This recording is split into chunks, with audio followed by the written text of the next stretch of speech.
Okay. Okay, and now I'm recording, and the usual spiel, which is you're live. It goes on Twitter in a couple hours to half a day. I reserve the right to moderate. Never had open mic. Mute if you're not talking, just so we don't get too many clickety-clackety keyboards like I have going. Anything to do with compilers and language runtimes is fair game. I don't care after that. Like even now, I'll go off topic and say we're making this really cool yard sign for the election. Having fun making political statements. So I'll stop there before I get into more trouble. Okay, and then anyone got topic, or I'll throw something out. So this is, here we go for Cameron. There was the Twitter feed on memory ordering and volatiles and dead volatiles in life. And do you get ordering if you optimizer can show that the volatile is dead and no one cares and that kind of shit? So what are you doing for cross-thread ordering? Aren't you like doing actor model or something? Pretty much. Yeah, I mean, kind of Erlang-ish in design, in the sense that we have kind of domains of mutability, and each domain of mutability can have at most one fiber executing at a time. So a domain of mutability we call a service. It's what Erlang, I think, calls a process, is what Smalltalk probably calls an object. These are languages I've read about but never used, so anyone who knows how they work, please feel free to speak up. Well, I think it's probably more complicated than a Smalltalk object. I assume you have multiple things that Java would call object in your domain of mutability. That's right. Actually, yeah. That's correct. So each service kind of represents think of it as a cell, right? Like it's got a membrane. It's enclosed around that membrane. It has a life cycle. And, it has any number of fibers. So each call into a service creates a fiber. And of course, the entire runtime begins with some initial call into a service. If you have more than one fiber for a cell, does that mean you have, but only one can mutate at a time? Are they all read-only, or there's a... Only one can execute at a time.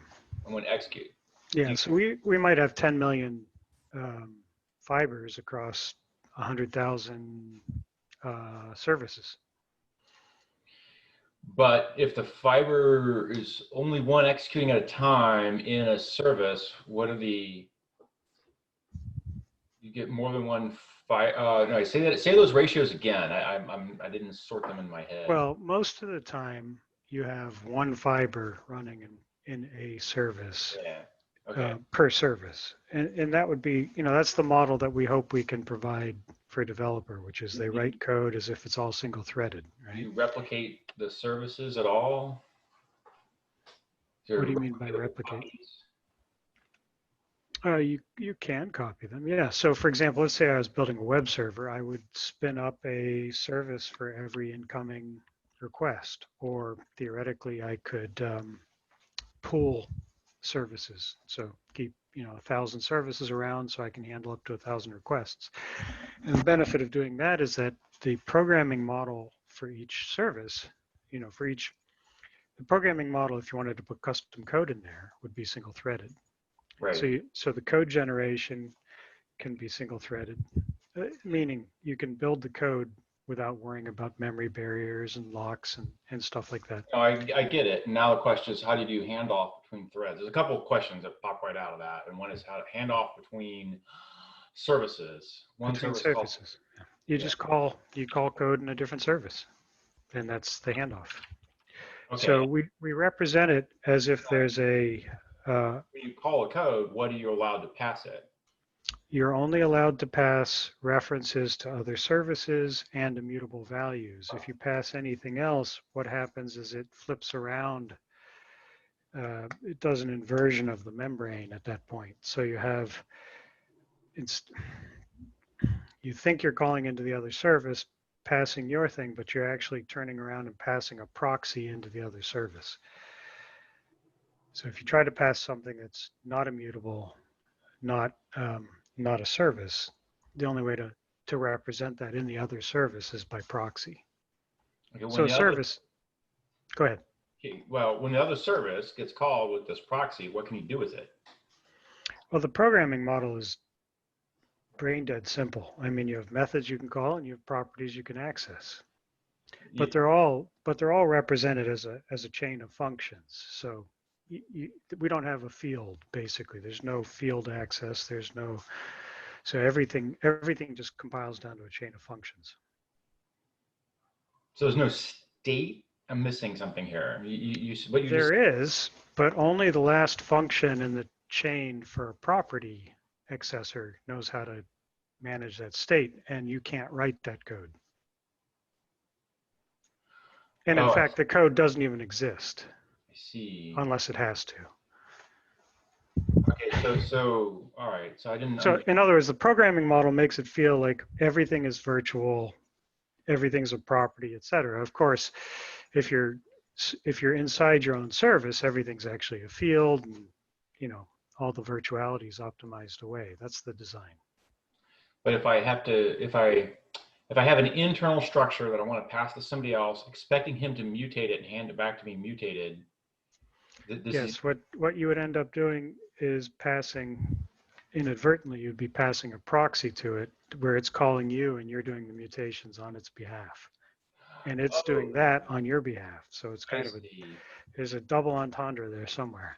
No, I get it. Okay, kind of get it. So what I'm hearing now is this service is only modifiable by fibers that are running in the service. If the service wants to hand out things of its in self to be modified, which really handing out is callback opportunities, somebody's going to call back. Right. In theory, that doesn't actually happen, but in theory, that's how it would work. What ends up happening is almost all of our data structures are, end up, int, string, et cetera, they're all immutable. So they just flow through those membranes. Or you're passing the services themselves. So 99% of what you're doing is within your service membrane. And a small portion of stuff that has APIs that take immutables, typically, that's the only thing that actually goes through those membranes. So I'm still missing, I can't hand out a proxy, or I don't normally hand out a proxy to somebody else that says, go modify this, because then I'll be modifying myself, which is fine, except I get ordering with other guys who are calling back into me as well. Right. Yeah, in theory that works, but it would be weird. So people don't actually do the call out proxy thing, or? Only in our tests do we have code like that. So, we have tests that illustrate that, but it's just not a common programming model. So a service would be something like a file system or a console or a log or a database, or, so it's something that has, generally it's something that has a life cycle and a responsibility for some domain of data. So you model your interfaces based on that. We're still learning how to use the language. Build it and they'll come. So we're actually in the middle right now of building two different databases in Ecstasy. Right. Two database engines. I have some easy things that I want to test in this model. I like, how the hell does this work? Mm-hmm. So one is I have a service. It's getting a steady stream of callbacks of new data from 1,000 sensors that it's endlessly appending. And it has access ports, if you will, for web browsers who surf and scan the data constantly, but expect updates constantly. And there's choke points here if we throttle it down to one of whatever.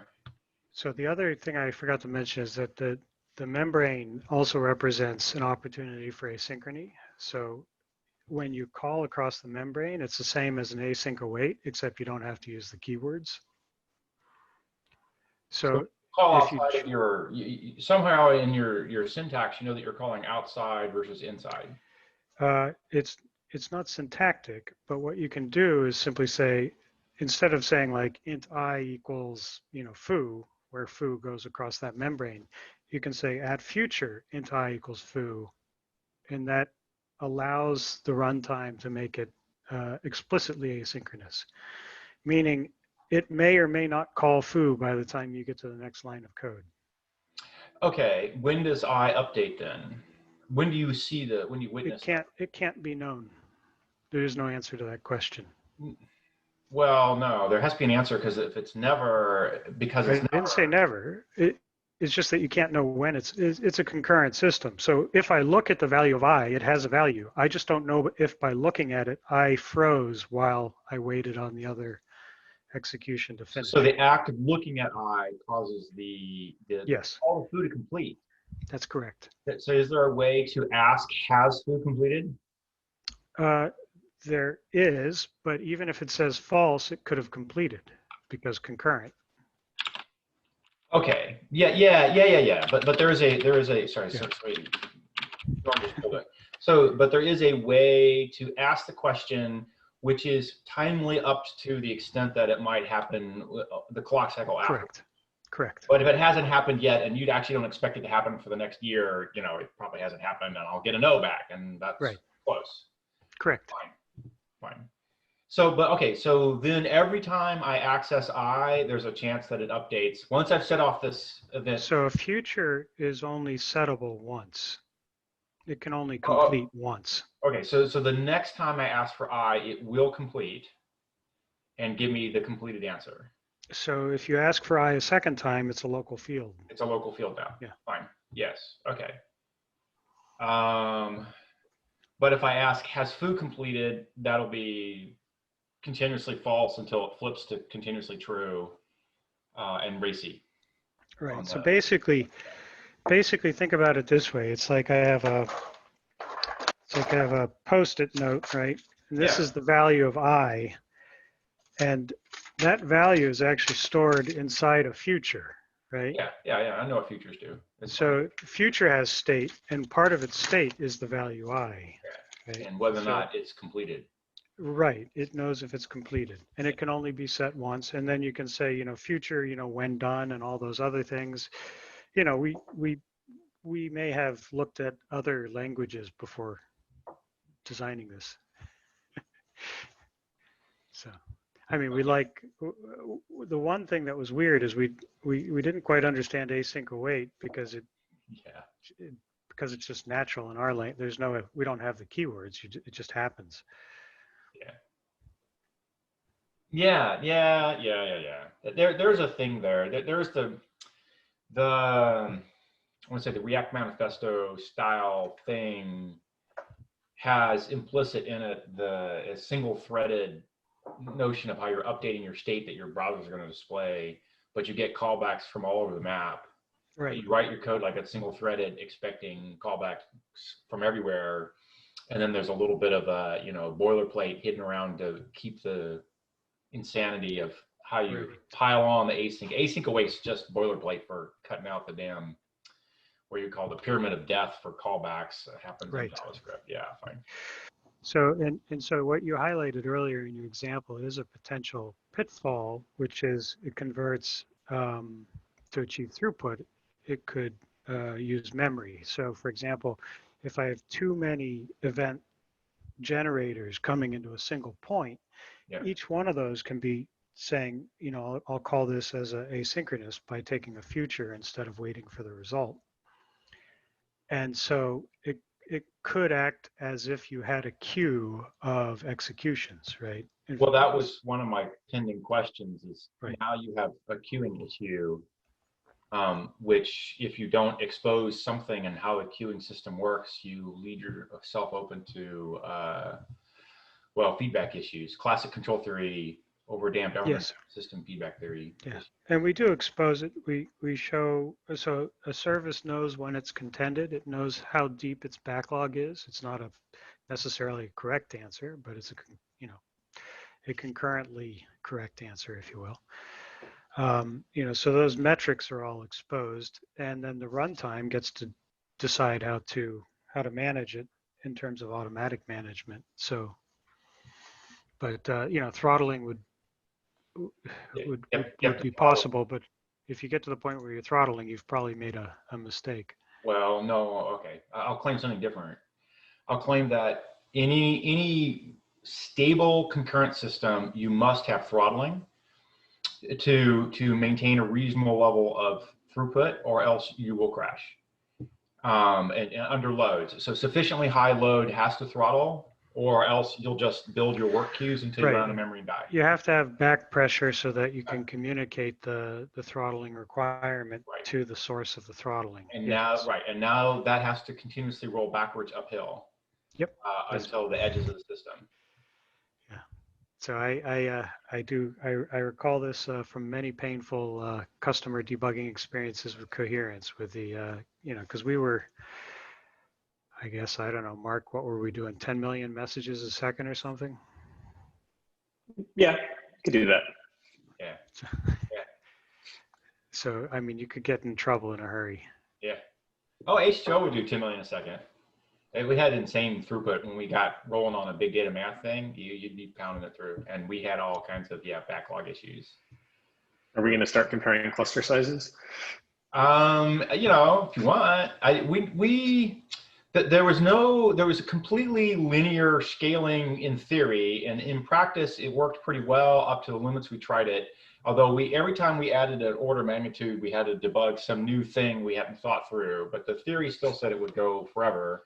Largest cluster we actually ran was probably 100 or 128. And that was the Comcast 7 terabyte data set. A logistic regression on a 7 terabyte data set in 90 seconds. That's the main takeaway I remember out of that one. That was nice. And then we did DBM in 5.5 minutes on that same data set, and then we did some deep learning as well. So Brandon, you're at H2O, or? Yeah. Cool. What were you gonna say, Mark? So yeah, I'm not sure what the largest actual real world coherence cluster was, but I was lucky enough while at Oracle, for some reason they gave me a rack of Exalogic blades, like that I just had to myself. So I started a 3,000 node cluster before I ran out of resources. But then having a 3,000 node coherence cluster, I wasn't quite sure what to do. It took a while to start up, a long time to start up. And then I just had it like log some message about one of the other engineers. It's like, Rob's a turd, and then I shut it down.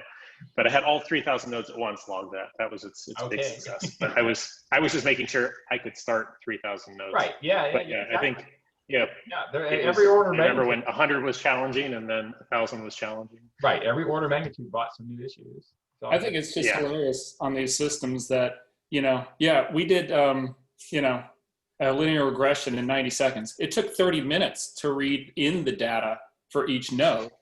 Just the first time. I know. From Amazon. The startup times on these things, when we do these experiments, it's just hilarious. It's like, well, it took forever for it to do. And then I said, Rob's a turd across 3,000 nodes instantly, right? Yeah, I think that starting that 3,000 node cluster, I had to do it in, like the first 1,000 nodes I could start uncontrolled, just 1,000 processes, they'll figure it out in cluster. But then like getting much beyond that, I had to start like, I'd start it in batches of 100 and like wait for CPUs to calm down before it would start again. Yeah, it was probably an hour to get all 3,000 up. Oh dear. Okay. Clustering was fast. We would be up in some count of seconds. For the 100 is probably 2. Well, yeah, 1,000 JVMs would come up in seconds, but it got slow as size increased, because ultimately everything did get coordinated by whatever was the senior member of the cluster. So you got that bottleneck. Just for the join protocol. Yeah, just for once you were clustered, then it was beautiful. The join protocol used an onion protocol to allow each new member to the cluster to establish definite ordering on a point-to-point basis with every member in the cluster. And that's what gave us the stability across the cluster, is that we had every point to every point guaranteed delivery. We did point to point as well, and guaranteed delivery as well, right. But there was a Paxos thing to get it started. Right. So that's the difference. With Paxos, your failover time is somewhere between 0 and you don't know, because it can't provably complete. But we declared complete at some point when it was clearly stable enough, right? And declared complete just meant until you added more. But once you started doing work on the cluster, we stopped the Paxos admission process. But by then we were well stable. So well, we never stopped the admission process. And the other thing was, you know, the failover for us was just unwrapping the onion from the inside. So each node that died had no impact on the cluster. Right. We started down the path of failure resiliency as a key value store. That market was saturated. We pivoted to big data and decided we didn't need the resiliency because at typical data set sizes and typical cluster sizes, we would be up in seconds until you just reboot. And if you were loading the data set from OS caches, it would also load the data set in seconds. But if you had to go to disk for 7 terabytes, that one took a while to get from disk. Or if you had to pull it from a database. Yes, right. Well, as soon as it saved in someone's caches, you were good. But if you had to pull it from some slow source, that was the bottleneck, and it didn't matter about the cluster uptime. That was not the issue. Yeah. So I remember an unsorted select against one of Walmart's tables took 15 days. What? And you were not allowed to sort because the universe would die of heat death before it sorted. How big was the data set? At the time, I want to say over 15 petabytes. Okay. In a single table, and that was in 2000 timeframe, 2001. Yeah, we limited ourselves to data sets that would fit in memory after compression. You know, I did a bunch of fintech data, which would be terabytes on disk, but it would compress hell and gone nicely. So I'd be up in the, you know, 256 gig node, single node would take a terabyte because of the compression. And of course, then that would be like sort in 30 seconds. And I would love to combine what we were doing with what you guys did. Yeah, I think we handled some speed and some scale, but we didn't go to petabyte. We never tried petabytes. Well, we didn't actually handle that data set in memory, so I don't want to. Yeah, right. Well, if you go to memory, some things get way the hell better. In particular, it doesn't take days to get shit done. Sort on, like I said, sort on a terabyte original data set was 30 seconds. That was Nurinsic. Sort it 3 different ways for 3 different ML models, and then run ML on it. There was random forest, there was some deep learning models, or some cheesy ass rule-based models. Well, it's always amazing when you can split up a data set into structures that can be whacked at by threads, and you have that many cores across that many servers that can reliably cover the entirety of the data set once and only once. Exactly. It's pretty amazing how fast you can do things. Well, that's what we arranged for, and that's what we did, and it was fucking fast. Yeah. That was the entire model. The data set was striped across the cluster, and every thread would touch every piece of, no, not every thread. Every piece of data got touched once per pass, but a pass typically would be memory bandwidth divided by data set size. It'd be quick. The cluster comms were logarithmic roll up on the cluster for when you were done with your chunk. And those would be on inside any reasonable data center, those would be mid microseconds for UDP packet node to node. And so we'd see entire passes done in milliseconds to, you know, fraction of seconds. 1 second for the terabyte, something like that, 2 seconds for the terabyte. It was a little longer for the terabyte one. I guess it was more than that for the terabyte. It was 5 seconds of pass or something, plus some roll-up shit. I don't remember, but it was pretty quick. Certainly when I was doing Nurinsic, the passes would be over with in tiny fraction of a second. The terabyte size ones on one node. And that was, you know, that was the performance. H2O is stupidly fast for doing math on big data. Column or compressed big data. Yep. Different model set, different design point. We did have a key value store with exact Java memory model semantics that was fast and exact both, but we did not tolerate node loss. As they used to call our product the world's most expensive hash map. Yeah, exactly. Yeah, H2O was a hash map. Not so expensive, maybe. But H2O is still in business. They're doing something. I don't know. I walked away a decade ago, 5 years ago. Still there, Brandon? No, I left the same time Cliff did. For the same reason. The Nurinsic. The CEO kicked us both out. Kicked me out by being abusive until I couldn't take it anymore and I left. That was my co-founder. He was a, never mind. Not polite words to be said here. Yeah. And Brandon was assumed to be my cohort in crime, and so had to go too. Yeah, I have no idea what you're talking about in terms of abusive bosses. Good, let's leave it there. Although we could swap names occasionally and make sure we don't make the same mistake twice with a different name. Anyone on the call from a certain alphabet company? No, I don't hear anything. I'm all here for juicy gossip.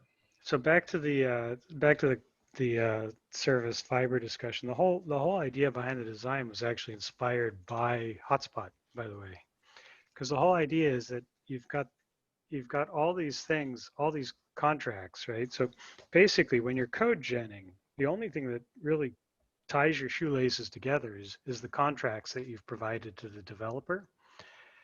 So like what we were trying to do, very simply, was build the contracts in such a way that we could compose them in different ways safely based on basically data flow and use cases, to be able to change the code at runtime to optimize for those use cases. So you collect the statistics on what the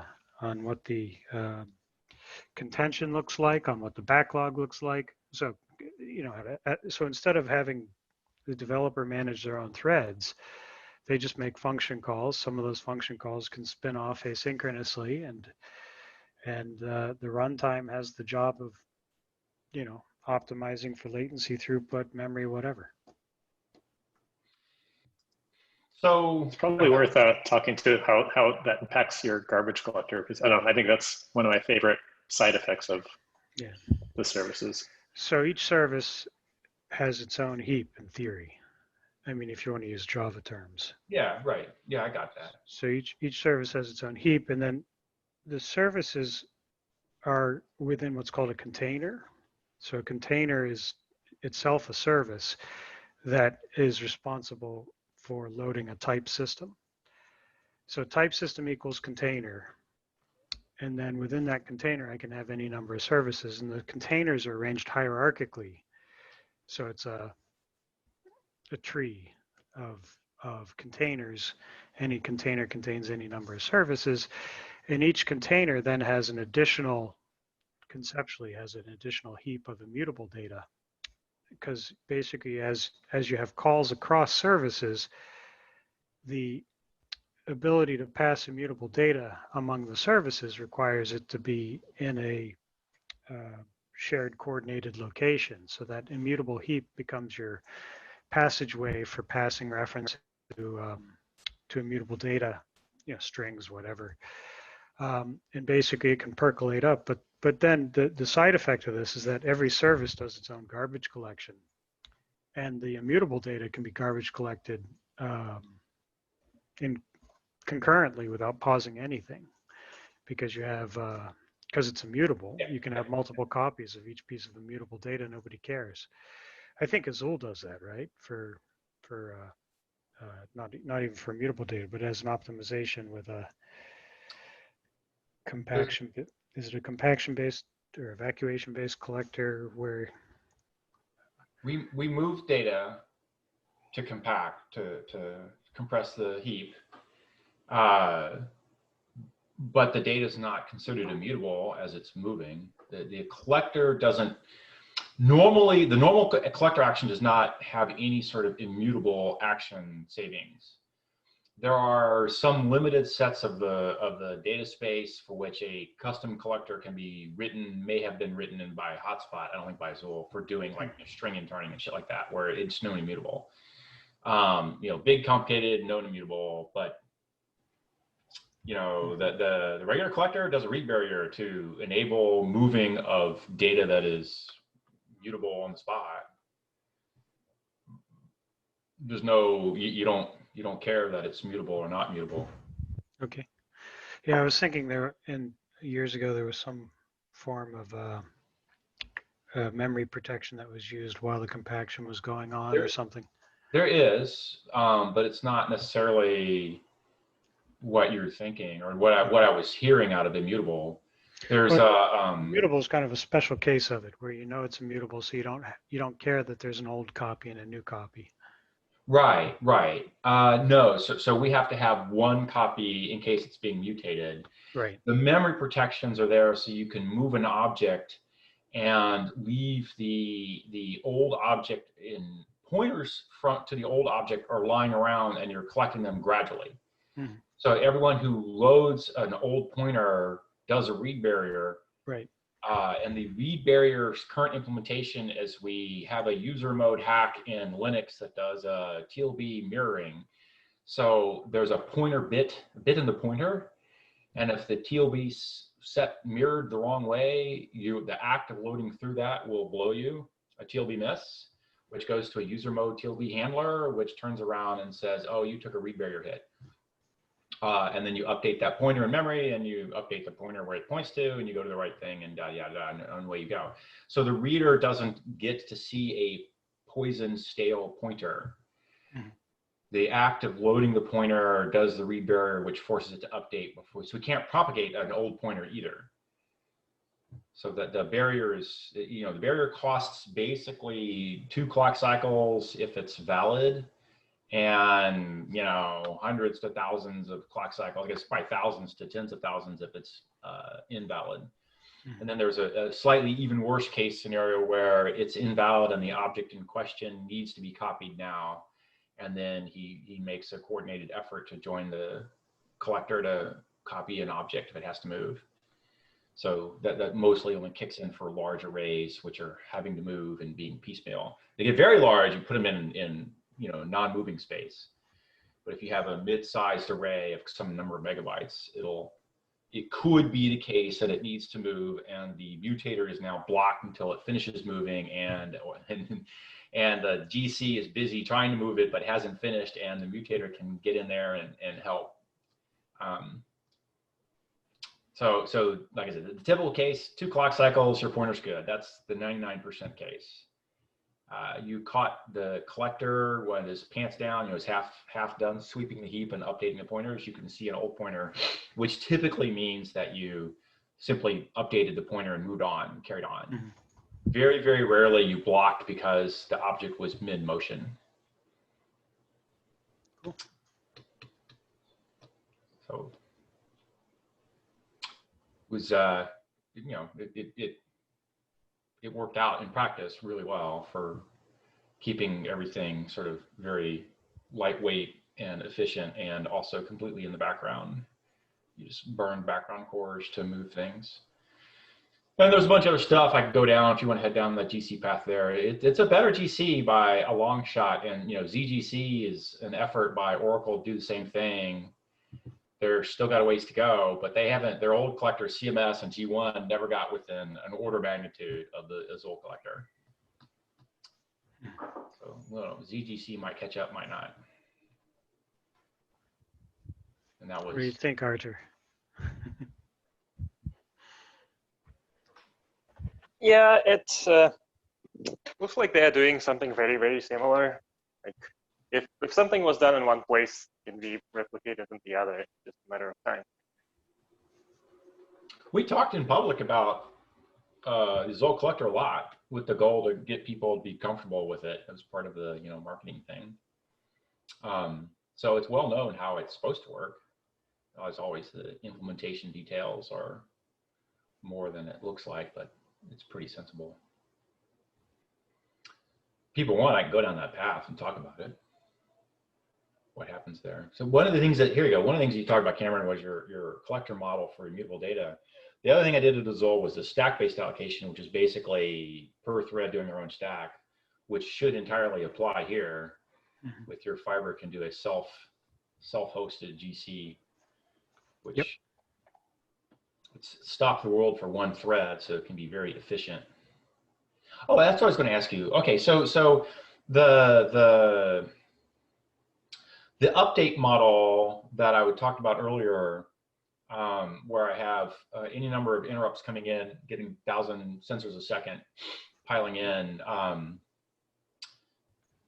I arranged the update to be, the typical update case would be, we bump pointer cas, a shared pointer, and we lay down some sensor data. And so there is a shared common data set. You know, you mentioned Erlang. Okay, Erlang has a shared database. I have a shared common data set that is append-only. And so there's some rules on coherence on how append-only works. There is a reader who reads the data set, typically incrementally at the end, adds to his rollups from the beginning, and I have a continuous set of rollups, and these are for viewing. But the writers just go to the end and append until it runs out, and then they block and take a allocation, and they get some space and whatever, and then they start appending again. But the most common case is you cas the bump pointer, and then you scribbled sensor data down. And is there a way to do something, or you think the costs are not worrying that you would just do it with the single fiber, which means that the interrupt comes in and has to hand off to a fiber?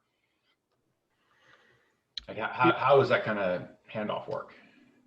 So on an uncontended service, we expect it to be a single. I'm specifically talking about a very highly contended service. Right. So with a highly contended one, you'd be, I assume, using futures, so you're not blocked on that service processing what you're sending in. So it would basically be a cas bump for the queue. Yeah. Okay, so the work moves from the thread which has the activity. Right. The invocation itself, the pending invocation, would be laid out in that slab that you're describing. And and then the runtime could choose to slow down or block the callers, if it gets too backed up. That's what we were talking about earlier. Right. No, I cut out many layers from what I'm hearing you say in order to allow people to be in and out in microseconds. Yes. Yeah. Basically, the OS does a wake up thread and does some micros. We wouldn't have any thread switch there. Well, you have no choice because the OS is going to wake up somebody based on interrupt. But then from there, it goes to wherever you're going to go next. But if the system's busy, that guy's already awake. Right. Yeah, if he's got a backlog, he's probably not behind. Yeah, if he's behind, he's awake and doing work. So I'm saying, so I didn't make a structure that did a handoff and had somebody, like I have some sensor data. So I wake up, I got some sensor data, and it's 50 bytes, 100 bytes. Okay, now at this point, I've allocated a structure and slapped down 100 bytes as part of essentially the network driver. And now I have this 100 byte thing. What do I do with it? So if I wrap it again and hand it off to some other thread, and then the guy who takes the interrupt goes back to sleep, the other thread has a queue of these things. So he's got a set of data sets, a set of wrappers saying, here's a piece of work, and then the actual content that he's peeling off a queue as fast as he can to append it to another queue as fast as he can. And I just skipped the copy step in the middle by saying I can directly update. I'm asking, what is the magnitude of overhead here? And you're telling me it should be a bump pointer to add somebody to a queue. Plus I have to add another wrapper to say, hey, it's a piece of work which represents a sensor input. But other than that, you're going to just bump pointer queue on one side, bump pointer queue off, and then single threadedly take the raw data and append it to some big ass arrays that are growing over time. It's all fine. Right. Does that sound right? Yeah, I mean, what you're describing, I think, is kind of the Kafka use case, right? No. I guess so. I'm not that acquainted with it, but that's the zero copy. I'm doing a zero copy model, if you will. Yeah. It's more or less, it's one copy. Somebody else handed me 100 bytes of sensor data at a high rapid rate. Fine. Mm-hmm. Yeah, I mean, I'm not sure that we'll be able to handle it at the rate of a solution like that in the next 5 years. But I was wondering what the overhead. So there isn't a model that says I have a different kind of a service which allows different fibers in, and it happens to be coherently safe by all your other rules. But the code that runs is very specifically doing a concurrent safe algorithm, not a single-threaded algorithm. And the So concurrent state thinking is we do have a very simple form of a service called an atomic, which is a single value, basically a single value as a service. yeah, right. Yeah, fine. I get it. So that's I'm your. asking for an appendable array as a service, where your only option is to append to the array. So basically, that I think is just most easily done as an invocation, passing that immutable data. Fine. Yeah, and it's immutable afterwards. That was the deal. Right. Fine. Okay. Yeah. Fine. It was a lot of the big data work I did, Forensic sensors afterwards, H2O, all had data sets that just grew, typically with columnar compressible stuff, but they only grew. Right. And you ran ML on them, which is what I was doing with the sensor data too. Fine. I don't know. So I guess I'm poking at your concurrency theory because I don't have a good answer myself, and I'm trying to figure out what I can break. I hope it works. Actually, to go back to what you were saying before about the concurrent data structures, because I think we had that same discussion a while ago. I asked, like, how could we build a concurrent hash map in ecstasy? And I think the answer was each bucket would be its own service, right? Like, no, grab non-blocking hash map, and then just wrap the right layers around it to make a service out of it. Non-blocking hash map does all the right shit there. Yeah, I guess it's still the same answer. You could build a concurrent data structure by partitioning across services. The issue with having a hash map where every cell is a service is that you can't resize the structure concurrently. It's always the resize that kills you, unless you have thought through how to do the resize concurrently. And that gets into non-blocking hash map state machine model for what the hell a resize means, which then you have to implement it in, what you do in your say, you have to implement it as the service itself understands the wholeness of how to do a resize concurrently, or else it ain't concurrent during the resize. Yeah. It's going to halt the world and do a resize and then restart the world. And during that resize, you lock the table, and that's that blows the whole point of VM. We've been there. We did incremental incremental concurrent resize before atomics existed in Java. So. Yeah, right. Well, that's what I was doing. That's what I did. That's what non-blocking FM is. No atomics, the overhead's too much. It was like, it added way too much wrapper overhead. And they didn't have the right things for a while. Now they have the right things, and I could do it again with kind of okay overheads, maybe. But MH doesn't have like any indirection costs anywhere in it. It is literally. And if I remember correctly, the other thing we had to do was stable iterators. Yeah. In presence of multiple readers and writers. Yeah, and it's a stable iterator in the presence of multiple readers and writers. Yeah. Actually, as well, because it's just a fucking big ass array. You just walk the array. If I equals 1 to n, and you burn it down. That's the order.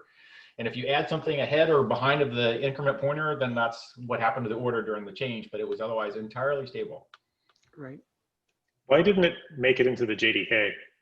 Because Doug Lee didn't want it to. Because he didn't care. Because he he had concurrent hash map going already, and that was a done deal. I had all kinds of people jumping up down and had all kinds of tests that show it's faster than concurrent hash map, and it's as fast until it's much faster. It's never slower than concurrent hash map. Fine. I don't. It's not a fight worth fighting, right? Doug Lee said I have concurrent hash map. It works. He said, yo, you can't do this because you don't have the following things. So I did all the things that he said I didn't have. I added all the wrappers. I did all the things. It's a total drop-in plug-in replacement for concurrent hash map under every circumstance. Nope. Fine. I don't care. It's not a fight I can. It's not a fight that I'm tilting at a windmill. And Doug Lee is just not a guy you're going to tilt at and get away with without having some huge fuck up on his part. So it's reasonable. So here you go. This is the same problem. Why the Grail guys not yet replace C2? Being as fast as C2 is not good enough to have a giant core technology change. You have to provide an ample benefit before it's worth taking the risk of doing a giant technology change. So replacing concurrent hash map in the JDK proper, who's the giant benefit? Well, any machine with hundreds and hundreds of cores running concurrent algorithms would benefit. What are those? Well, just now, Intel might give you 100 cores, right? Azul had them in 1,000. Okay, fine. But that was, 20 years ago. So at that 20 years ago mark, there weren't no such machines available. 30 was what you might got out of a Sun server. So it wasn't any point. So concurrent hash map was totally fine for the hardware of the day. Okay, now there's time and places where you want to change some of the defaults, and then if you have a high write throughput, non-blocking is still going to be faster than concurrent. But concurrent's close enough if you're heavy read load, and most big caches for doing shared caching operations are mostly read loads, so they're mostly okay. It's usually not the weakest part in the chain for your typical application. Right. I mean, I can arrange it to be the weakest part because I can strip everything else out and get these super high throughput things, is what H2O is about. But that's not the normal. But there's not a lot of cliff clicks. Yeah, fine. I think this. Well, okay, fine. I don't know. I claim the shit I did was straightforward and obvious, and then everyone else is like, "Whoa!" I'm like, "What?" I still don't get it. Fine. It's just what it is. Non-blocking, I cut some new ground for me. H2O looked like this is just the obvious thing to go do. And I don't understand why everyone else just doesn't do it. It's fine.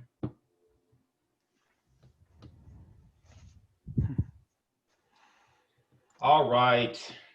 So on the note of obvious and understandability, I was just wondering if anybody has awareness of anybody doing decent studies on understandability of various language design features, right? Well, it's understandable by me. Everybody makes claims and they say, oh, this is easier to understand than that. But does anybody take a group of programmers and say, here's a bit of code, this uses this kind of scoping model. Yeah. Here's a test. How many of these things did you understand correctly? Ask Jan Vitek. Ask Jan Vitek. Yeah, I was going to ask him next. Yeah, he's the guy. He might have, he might just hand it off to somebody else. Say, ask this other guy, but he hasn't done it, but he might know somebody who has. But it's just like I saw there was a thing several years back. I think it was Twitter and some others were moving to Scala, and then they backed off because they said, well, the junior programmers we hired don't understand all the cleverness that the senior programmers put into everything, and maintainability is more important than than anything else. And so I don't have a link. Jan Vitek is the guy's name. He's a professor. No, I'm saying Matt must have a link. Oh, it's from Cameron to Matt. Oh yeah. Okay, Matt, you've set our expectations of your skill too high here. Yeah, he's like the Google index for us. It's all good. Yeah, so I will claim that there's to what just Brandon asked, understandability of various kinds of programming structures. Here, Cameron and I are designing programming languages. I at least have a question: what's understandable and what's not? Right? Why is this understandable more or less? Okay, well, this shit's understandable to me that apparently is less understandable to other people, and I don't understand why, which is fine. But let's go ask the broader question: what's more understandable? Certainly, the Python guys claim that white space indentation was more understandable, and that's why they went that route. And they've kept it in the Python 3, which had a bunch of other changes that were non-compatible, but they kept that one. But you meet people who say white space indentation is the devil, and never ever. Well, the problem with the problem, yeah. I mean, there's some. I'm not saying you should argue no to Python or yes to Python. I'm saying there's a class of people that say that this is understandable, and a class that say this is not understandable. Yeah. Right. And so I'm not interested in because programming language people make assertions about understandability. Mm-hmm. And it's understandable to me, right? It's me. I want to say, okay, here's a bunch of code. This happens to use, like, say, this kind of scoping or this kind of dynamic whatever. Tell me, what is this variable value now? Without running it. And just give a bunch of tests, and it's like, okay, here's what the masses seem to understand. Here's the errors they make or don't make. And so for whatever reason, we may not know psychologically why they're making the mistake, but we can at least say, here's what's understandable by the masses. Oh yeah, I think I've seen this study before. I'm looking at Matt's link here. He threw out defect prone.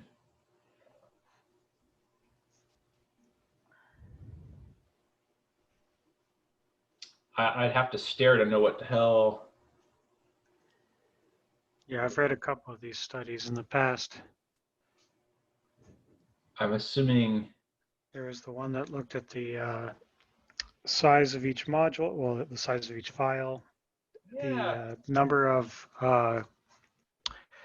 exported items from each file, and the number of lines of code in each function. There was Yeah, I lose big or win big, depending on how you count on a lot of those metrics. It's my personal programming style. well, the interesting thing was that the lowest error rate was in the multi-thousand line long methods. Ah, And the Well, highest, maybe because they were auto-generated. no. I did multi-thousand methods that were definitely not auto-generated. And they got debug tested the hell out of. The hotspot register allocator, a big part of Java's performance.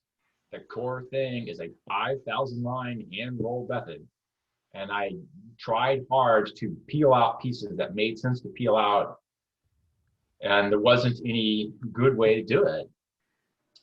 yeah, which usually means that you have really complicated state that doesn't have good cleavage points. I had a lot of very complicated state, and that without forcing the compiler to copy big chunks to make it pass in, pass out of various functions, whose overheads then would far exceed what was acceptable in a JIT. So I have performance issues to go with just the understanding what the hell's going on.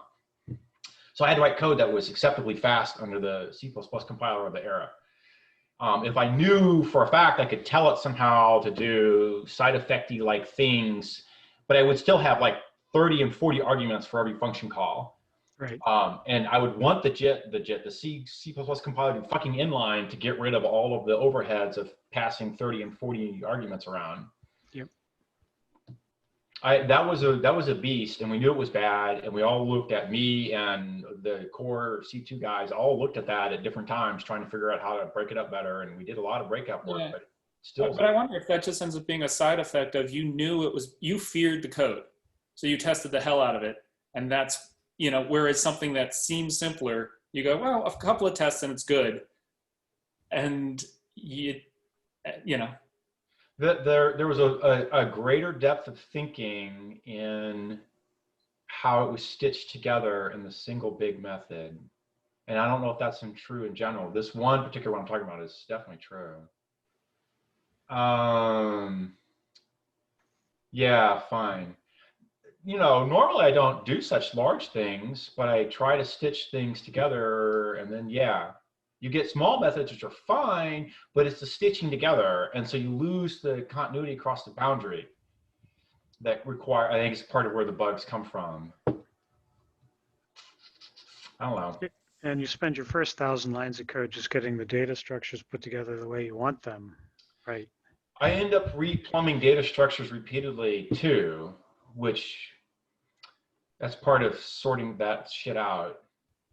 And then assert the hell out of things and go after. And you have 40 flags that you've set as you've gone through, so it's like those have to be available to, if you broke stuff out, all 40 of them would have to be available to every function you call.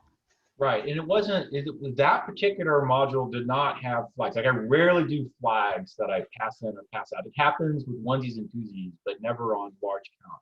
That guy had just a pile of different kind of data structures that had to all be tracked. Live in, live out, couple different variations of that flavor, a whole lot of profiling data, which was, control flow graphs, so the actual control flow graph itself, plus the linkages between it and your profile data and other things. There's some major data structural redo that might be able to simplify it now. Like I'd go at it with a fresh idea if I ever do that again. Yeah, I don't do the classes as small. There are classes that are the right size. Like I'm writing a language, I have primitives. The primitives have a head wrapper, which is not that big. And then I have 50 primitives. I might end up with 100 eventually. They're 5 to 10 lines, and they're a Java class.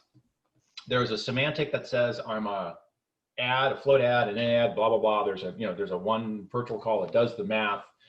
And then there's a bunch of little syntactic shit that says the name is this, and the operator presence is this, and the argument types are this, and result type is this, and yada, yada. These don't take but a couple lines. So those classes are tiny, and I have 100.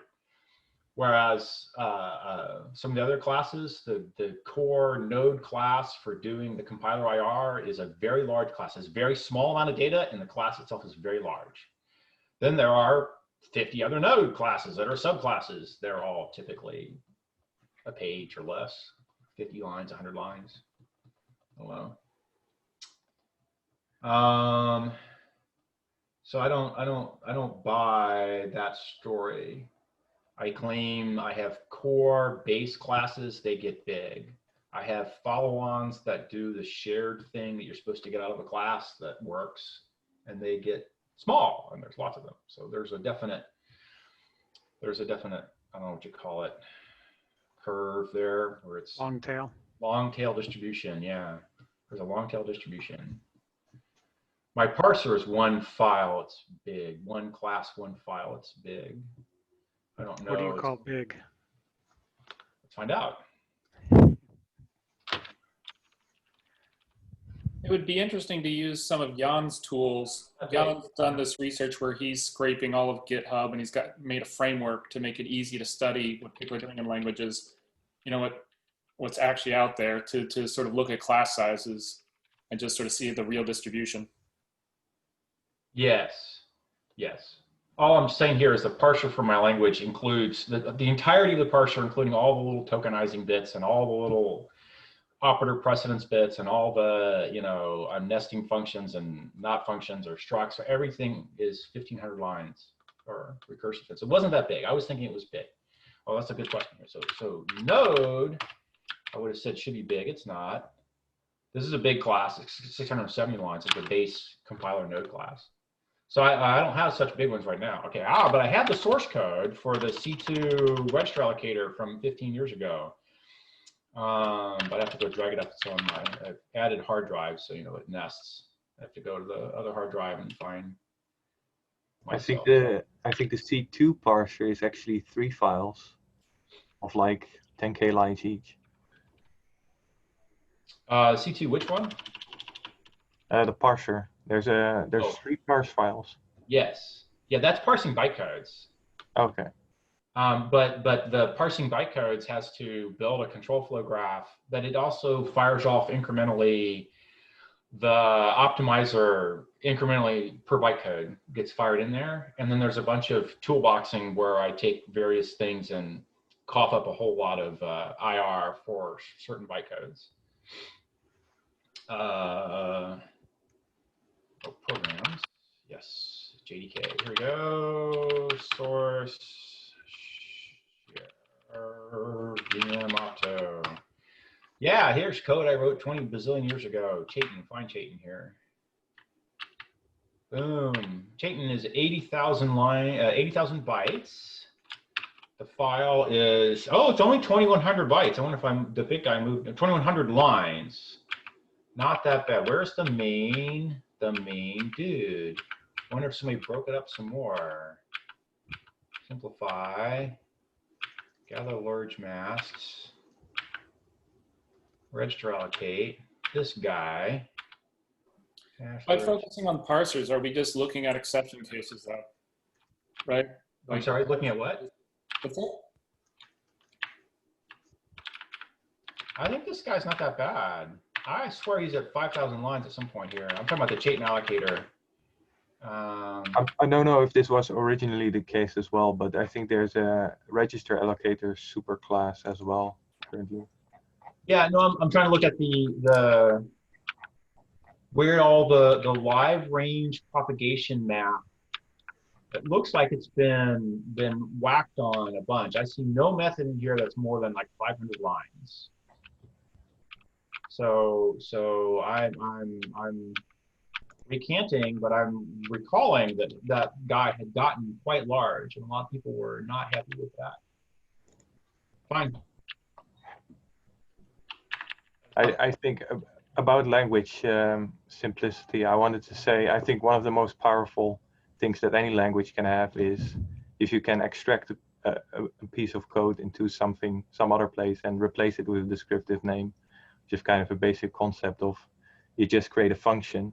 It kind of allows you to collapse a complex looking expression or a complex looking piece of code and just replace it with a descriptive name. And I always notice, at least when looking at the C2 code, that there's a lot of large functions. And I realized at some point while working on this that if you have member functions in C++ and you want to split them out into separate, smaller functions, then you have to modify the header file as well, and you have to recompile everything as well. And I found that was a sort of natural barrier for doing that as well. I don't know if anybody else noticed. I didn't let that sweat me so much as I had to look at the set of arguments, and I always try to look at the the natural breakout for semantic meaning. That was more of a driver that I just touched header files. Fine. You hit the go. Jordan, are you an IDE user or you more of a Vim Emacs? I use an quote-unquote IDE. I use Visual Studio Code, so it's basically a text editor with a C++ compiler plugin. Does that mean like the IntelliJ folks, the JetBrains folks are now putting in, for the languages that they can do it on, really impressive sort of refactoring things that's tried to reduce those barriers? Yeah, it's not necessarily the refactoring itself. It's that if you touch a header file, then everything that depends on that has to be recompiled as well, and that gives a little bit of a barrier as well. Fair point. I would claim that never slowed me down. I just took the rebuild time and it was done. And that also the refactoring from JetBrains, I have tried it several times, and there are very limited cases where it will automatically do the right thing in a way that I can inspect and tell it's doing the right thing without taking as much work as just doing it manually. For which language? I'm sorry? Which language?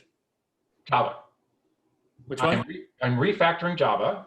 Okay. If I do a cross-file rename, it's a hair faster than doing an Emacs, where in Emacs I hit the rebuild button, and then at every error message I hit the run this rename macro button, and it's fucking fast, but it's a hair faster in IntelliJ. Things that do signature rewrite are generally not faster, but maybe not slower, it's close. Anything more complicated than that, I have to hand inspect, and he fucks it up enough that I have to hand inspect. As soon as I'm doing that, it's faster to do it in Emacs. Or I just change the header in one spot, I rebuild, at every error message I hand inspect and do the fiddle flip myself. Usually, it's the 95% of the flips are a one-hit wonder that I just hit a button and it happens. And the 5% I had to think and say, wait, this is where it mattered, and make the change manually that IntelliJ didn't do it. It didn't save me anything. So I claim rename works okay, and other things, not really, it didn't matter. Emacs is just as good or faster. What's you're saying refactoring there's refactoring other than renaming? Really? Refactoring other than renaming. Yeah. People like split a class out. I know, I'm joking. But yes. It's too much. Changing signature on a method. There's a kind of a risk reward and kind of a investment return with each of these. So if you're not if you're not getting the if it takes you longer to learn the feature than it would have done to do it by hand, you lose.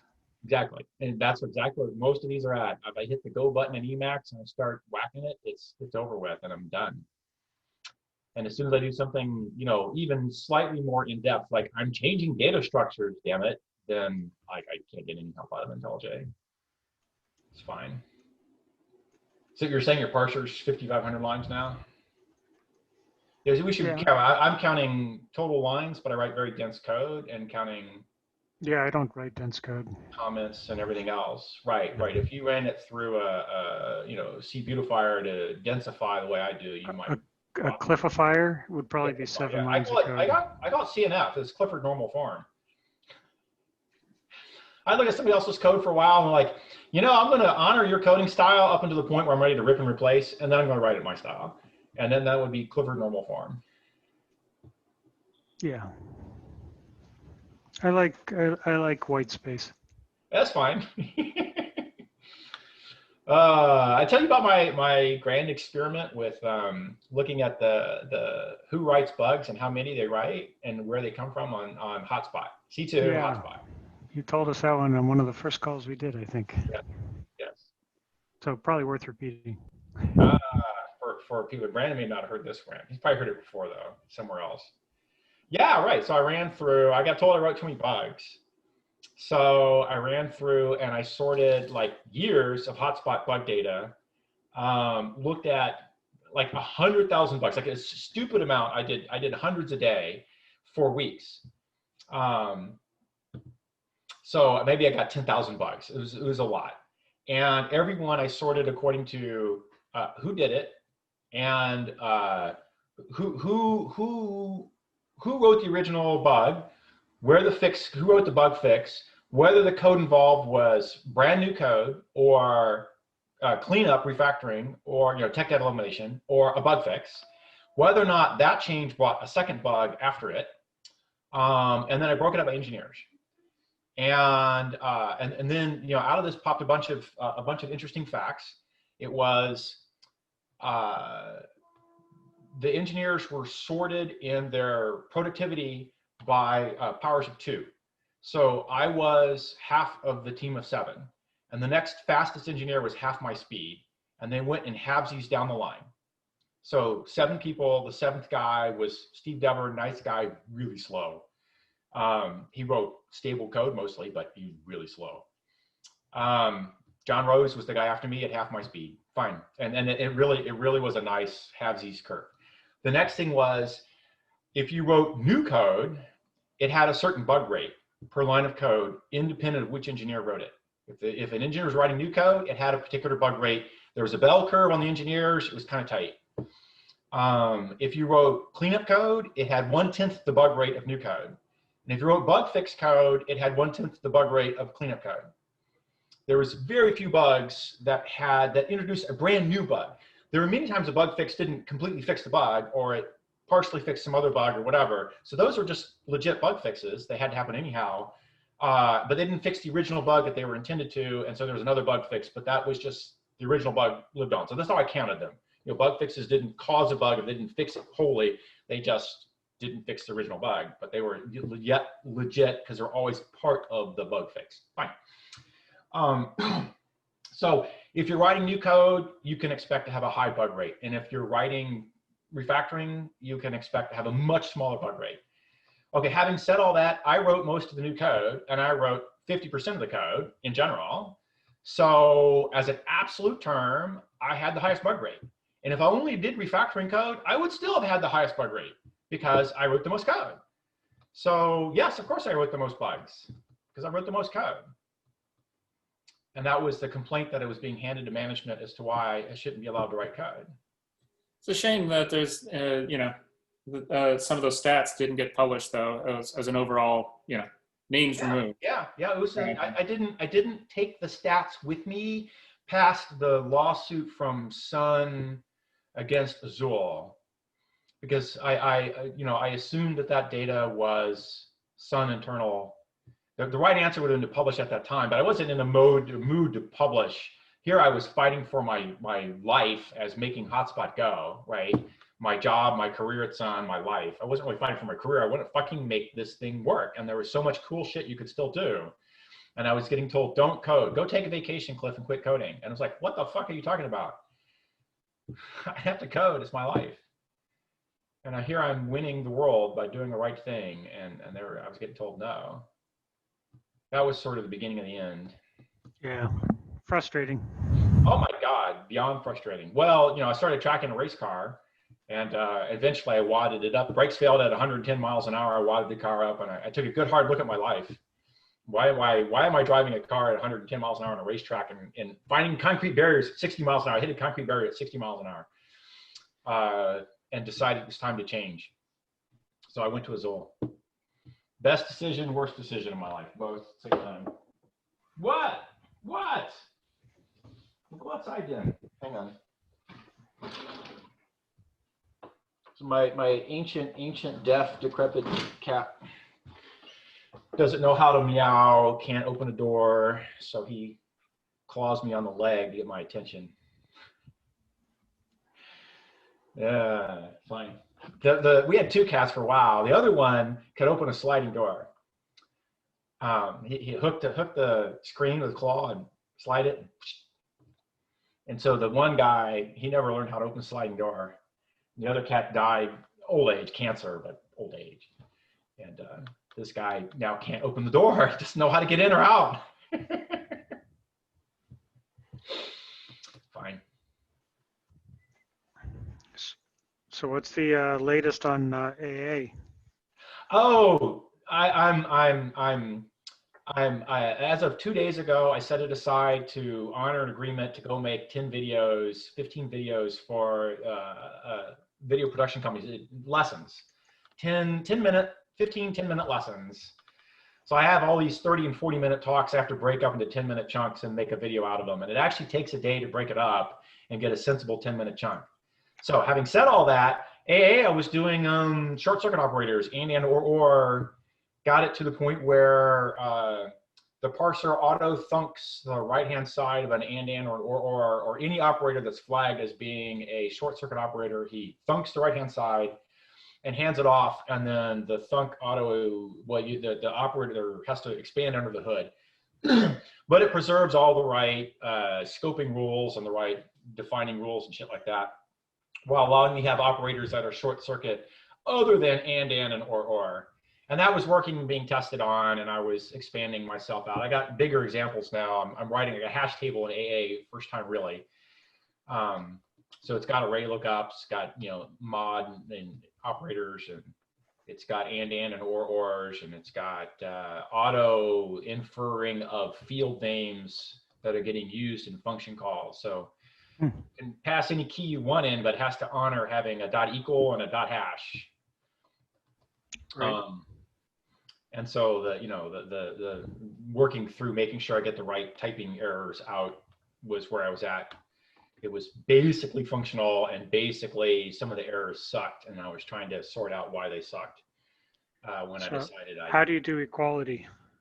Is it virtual like Java?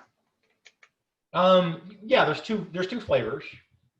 I'm happy to hear an alternative. There's the bitwise equality for pointers, and there's a .eq call, which is whatever the hell you do in your virtual call, and there should be a contract that you have to honor about being polite and commutative and all that kind of shit. But I don't have a other plan there. So what's your plan? I thought I had explained this one at some point in the past, but we use the compile time type for equality. I don't understand what you mean by compile time type for equality. So if I have 2 objects and I ask them if they're equal, it doesn't matter what their class is because they're objects. If I have 2 maps and I ask them if they're equal, they're compared using maps definition of equality. If they're sorted maps, I'm just making up names. We don't actually have a sorted map, but they would use the sorted map definition of equality. This is like a virtual call for equality. It's virtual at compile time, though. In other words, it uses the type that you called it in your code, like right. Instead of using the well, the equals call in Java always has this weird property that's anything to anything. So the first line is always, if you're not an instance of what I expect, I bar from you. Yes, and it's also left associative. So A equals B is different from B equals A. Function call. Okay, I'm using equal operators to do pointer only. If you want to have a virtual equality, it's .eq, and I don't do a deep equality by default anywhere. That's a virtual call that does a deep thing. Is that what you're saying differently? Because I don't understand what you still don't understand what you mean when you're saying you have. It's fundamentally different. So if I pass a set and a list into a method that takes two collections, and in that method it says, are these equal? Should it use the set's definition or the list's definition of equality? Right. So the answer for me was the author of the code has to expose that as the API. I take the guy on the left and I call that equals and the guy on the right. Right. And that turns into whatever. And that worked well enough for Java. I'm not okay arguing that. But here, let me yeah, there's something in find your a link. I'm curious now. You got me excited that there's something I'm missing. So I wrote something on this at some point. Equality somewhere. Like I can do more complicated type assertions to validate that you're passing two things together that have a chance of being equals by some reasonable equals definition. Like you said, if I have two plain objects that have no deep pointers, I can do a field by field compare. So the definition, so what I was getting at is if my method takes two arguments, each is well, parameter of type collection specifically. If I compare, let's call it A and B, inside that method, if I say if A equals B, it uses the collection equals to compare them. Mm-hmm. And this is what we call a funky interface. Yeah, there is a rule written in Java and not enforced by the compiler that you should be commutative. Right, and we enforce it. Okay. And not only do we enforce it, but the same two objects can be compared 10 different ways, all with the same operator, equals, based on what type you know them as at compile time. Okay, you know them as different types at different compile? Yeah, I have two collections, A and B. I don't care what their class is. I have them as collections. So when I ask, are they equal? Sorry, you can't see my Italian hands.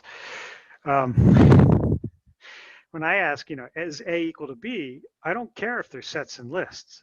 I have them as collections. So if I say, does A equal B, I don't care what order they're in.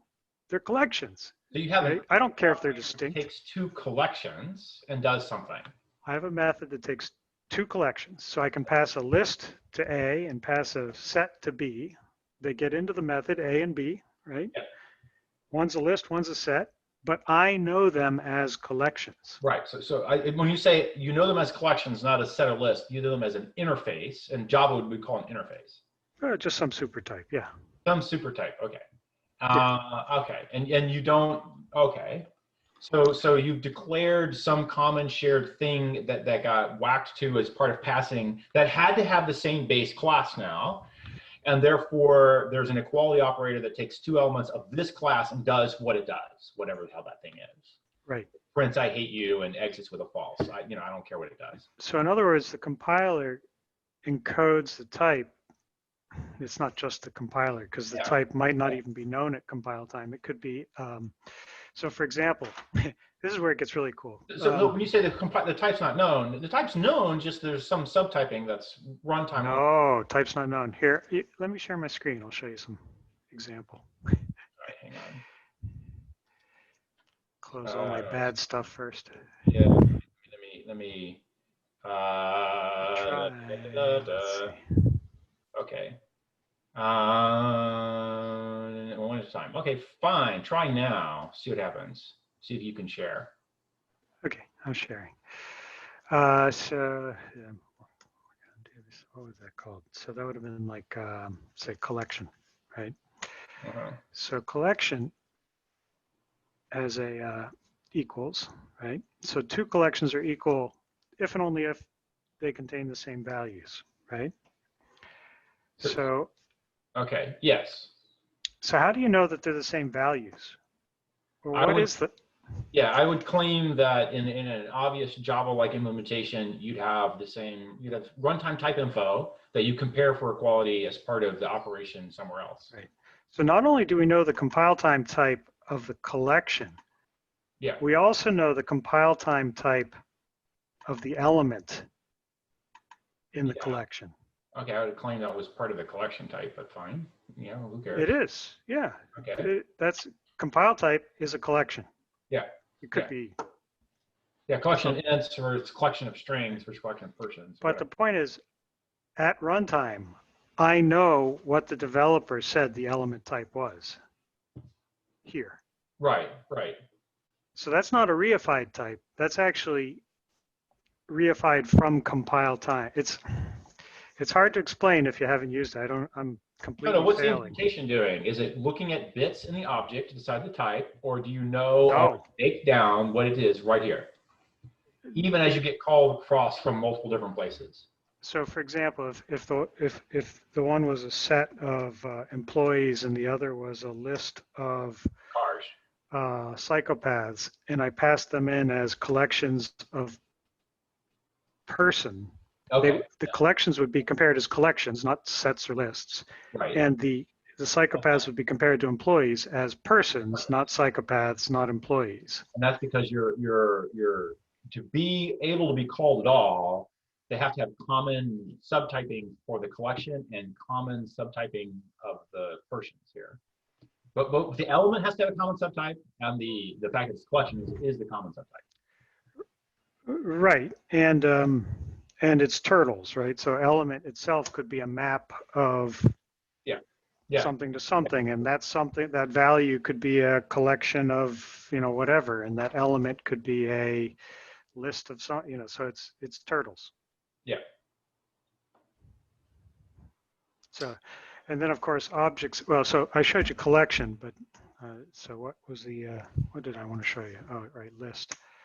So like list equals obviously has a different contract, right? Have to be the same size, they have to contain the same values in the same order, right? Yeah. So I have two equals, and if my compile time type, if I have two variables, for example, of type collection, they'll use the collection equals.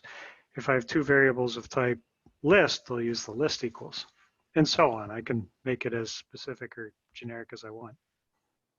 Right, but you're demanding right away that the left and the right-hand side of equals are sharing a common subtype, and that's the common, that's the list, that's the equals operator for that subtype.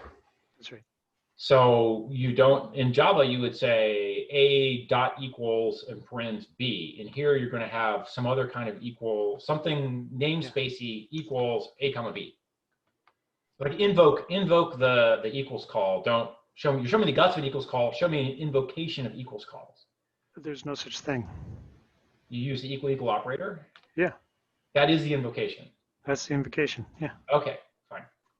Yeah, So, yeah. For me, I said operators. Okay, never mind. Fine. I have a naming for There's operators. probably one other thing I should show you, which is object, which defines equals this way. Okay. So only if they are. That's your bitwise pointer equality. Well, what's in theory? The comment says are two constant objects with identical values. That says you interned them. Is that correct? This is the C ampersand operator. I understand. So that would say that, oh, this is a content, I'm sorry, you're correct. Fine, got you. This is a content comparison. This is bitwise content.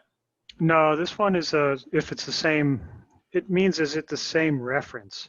So okay, so that's what I originally thought. But ampersand 01 is the reference, which is the ref type. Sorry, we're going down a yeah, right. Well, you have to because but you have to go back 1 second here because we blew the comment. Reference equality is defined as identity equality, and a reference. Think of a reference as a struct of a V table and an identity, a type and an identity. What's the identity? That's right here. Type. I'm sorry. What's the identity? This is the identity. It extends hash table. No, hashable.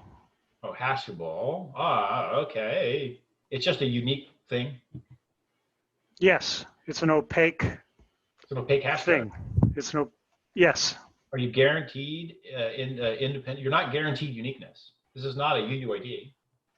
Right, and in fact, you're not even guaranteed to get the same identity twice from the same object. It's like a weak reference in a sense. So in Java, identity is built into the header of the object. And here we only generate it on demand, theoretically. Okay, I still don't know what it's meaning yet still. So go back up one layer here. So object. Yeah, go to Object equality delegates to reference equality. Reference equality is defined as the identity of the references being equal, and the identity is defined as some interface that has no implementation in our language. Cannot have an implementation in our language.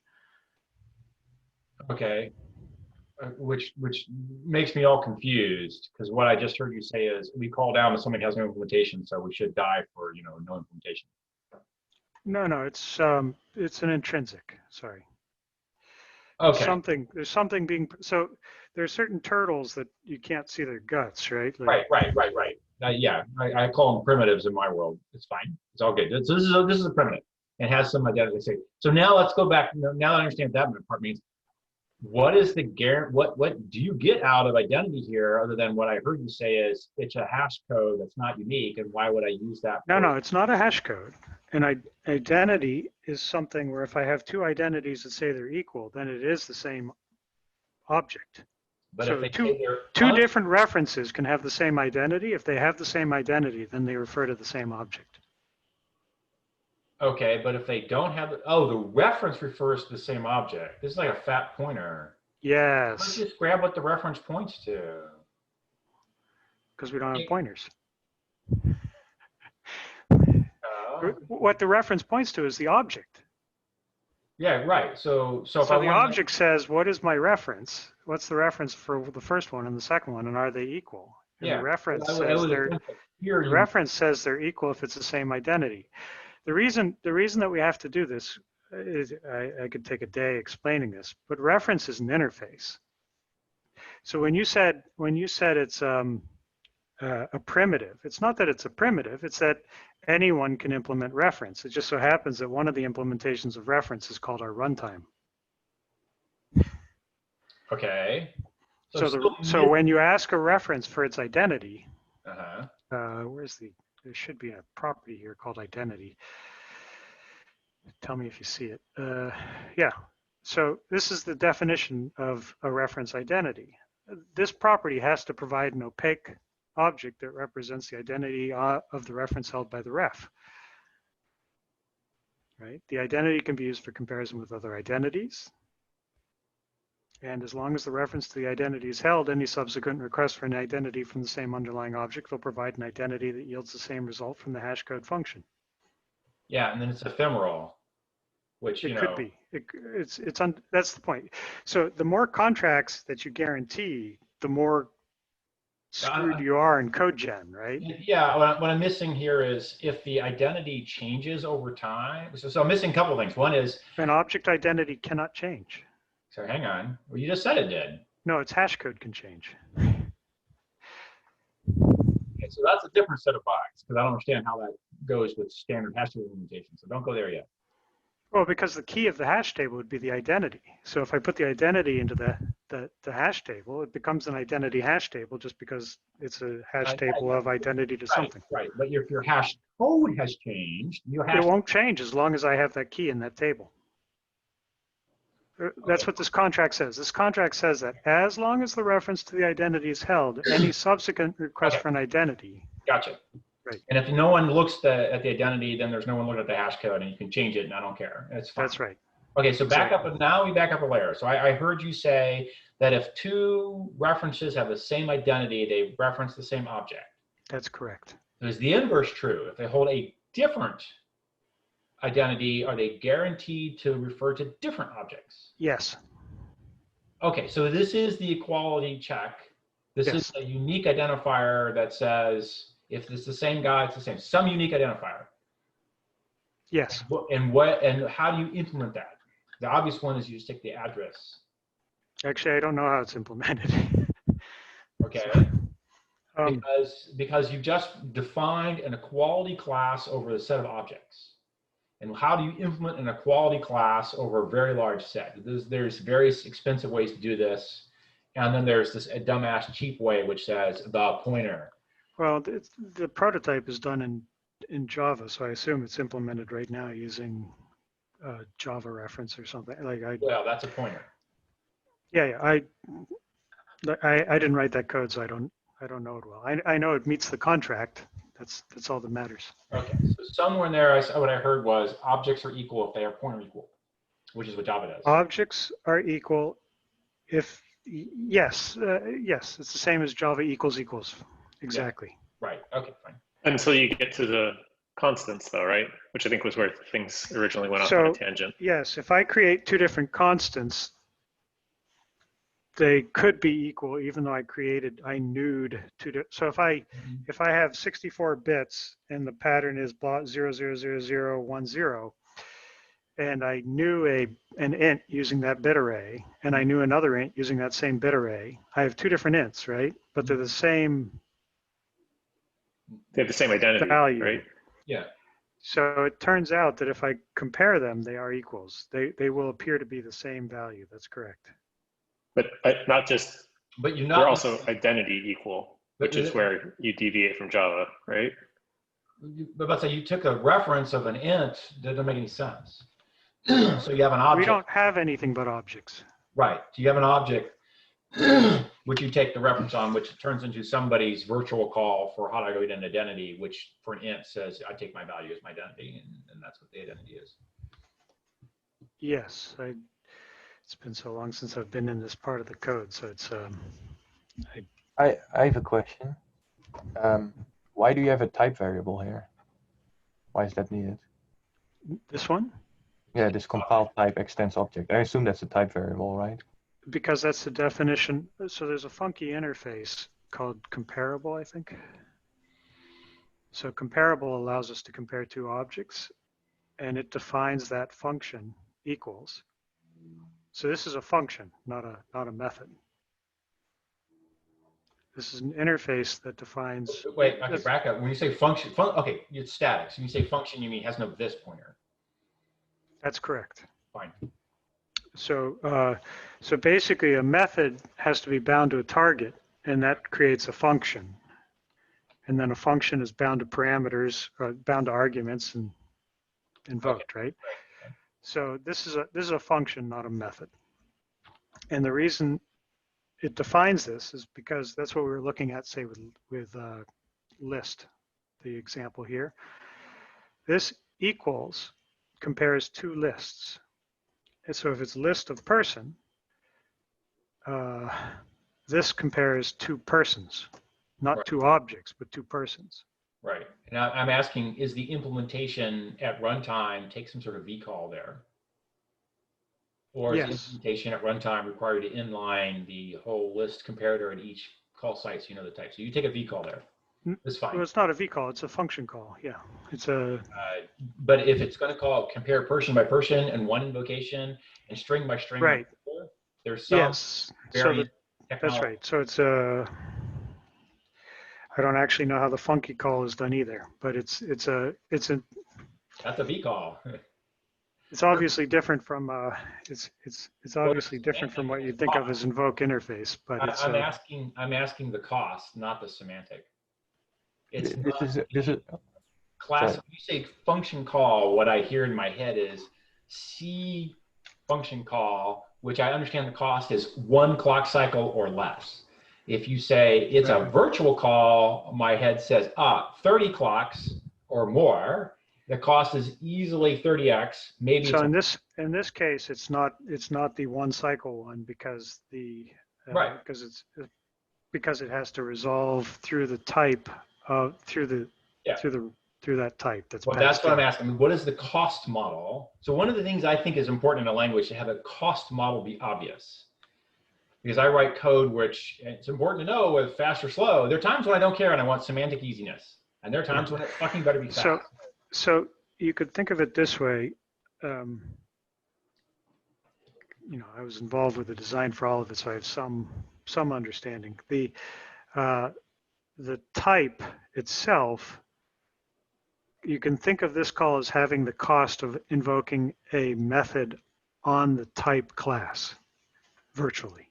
So yes, it would be a virtual cost. Yeah.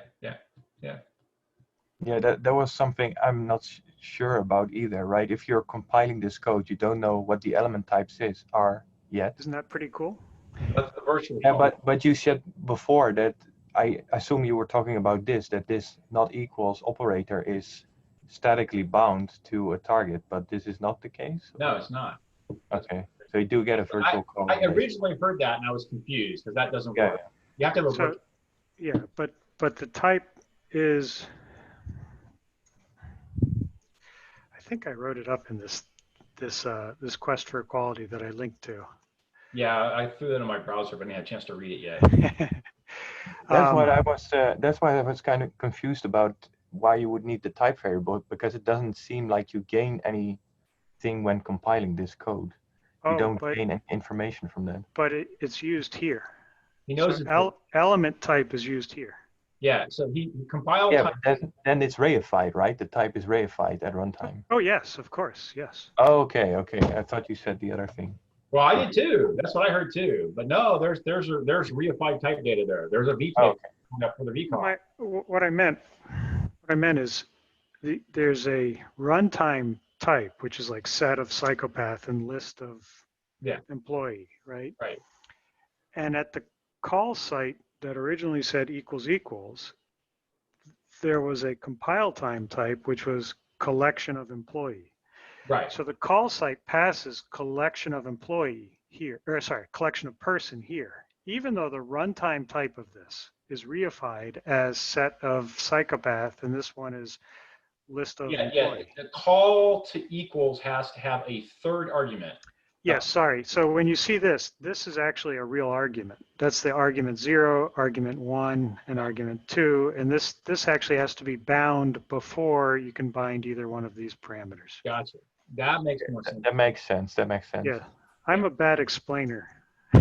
It's kind of like if you were to do this hackily in Java, you just pass some class object, and then you effectively do the calls. Yeah. But probably a little bit more optimized in your collection of person as the class. Right, and again, the equals call is not itself virtual. So you would have a static equals on each class, and then you would do a on the class you would do a invoke static. Yeah, exactly.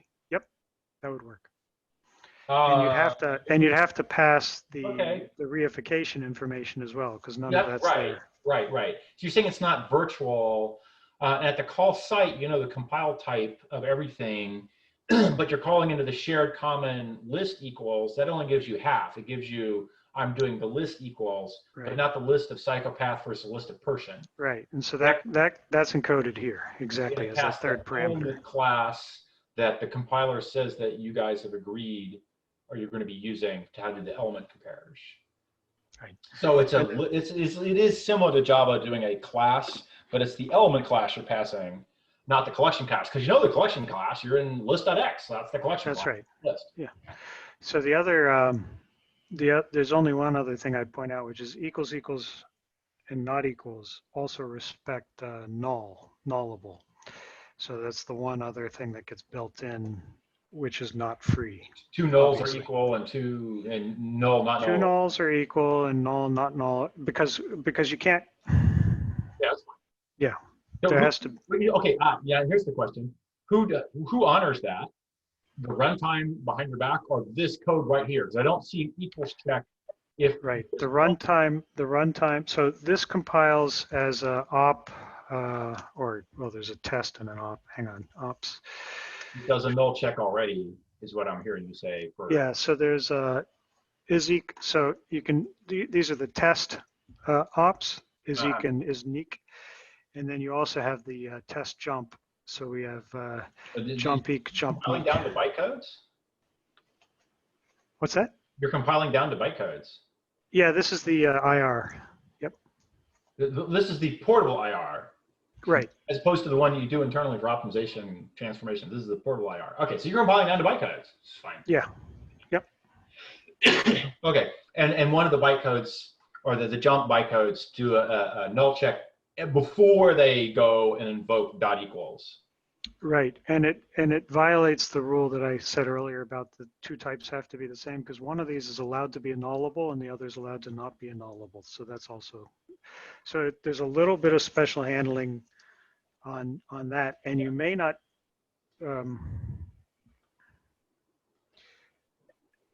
In other words, we had to widen the pipe slightly to allow one to be nullable and one to not be nullable, and have that respected. Right. So. Right. That's one of those, when I was talking earlier about contracts, like that's one of those things that we very carefully looked at, because it's one of those things that can bite you down the road performance-wise. Oh, okay. Null checks got really cheap. I mean, Java figured out cheap, but it's nice to not have to deal. It's a conscious choice, right? So if you don't know the type at compile time, then that has to be handled at the runtime. Yeah. So code generation would look different.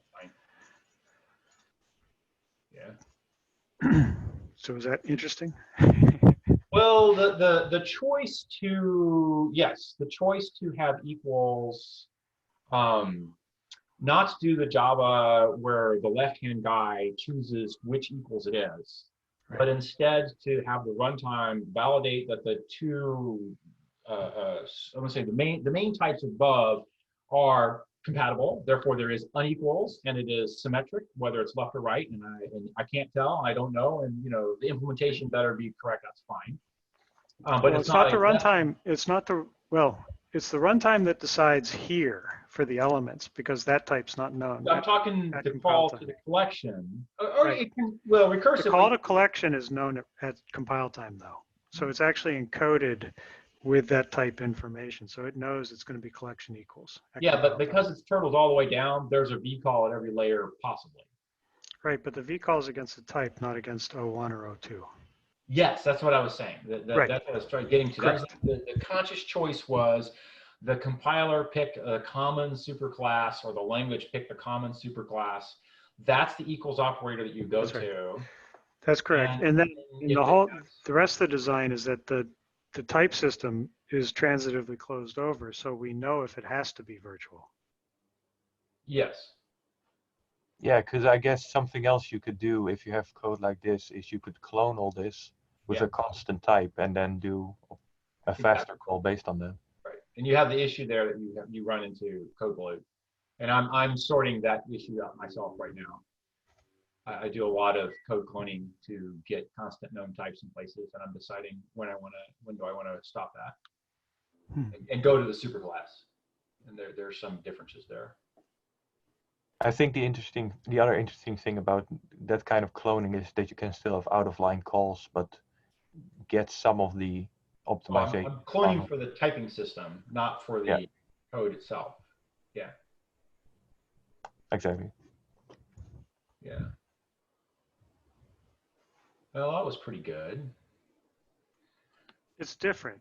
I mean, I've never seen anyone do this, so it's. No, I haven't either, and it does remove a standard wart around equals, which is the left-hand guy chooses, and if the right-hand guy is not in Java, mostly the implementations are the right-hand guy has to be exactly the same, or we just bail and say no. Right. And here you're saying, there's a common super. We'll use the common super as the way. So I can compare sets and lists. And obviously sets and lists have a way to compare. So I could not compare a set to a list. If I have set A and list B, equals will fail to compile. So I would have to say A as collection equals B as collection. Right. So I see. So you don't. Okay.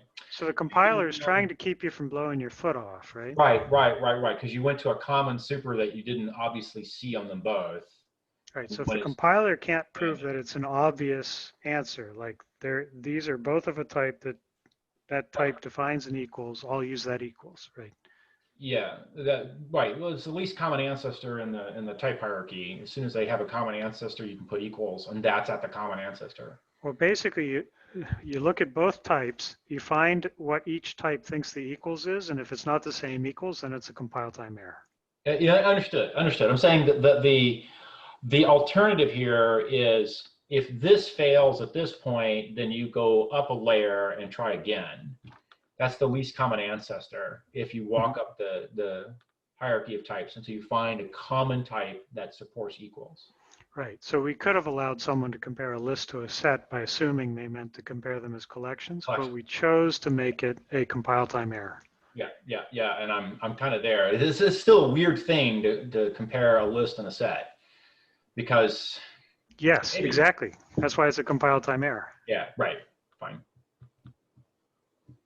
And when you do collections, how do you do collection on a set versus collection on a list? There's some iterator, like the collection iterator has to have some generic iteration technology. Yes.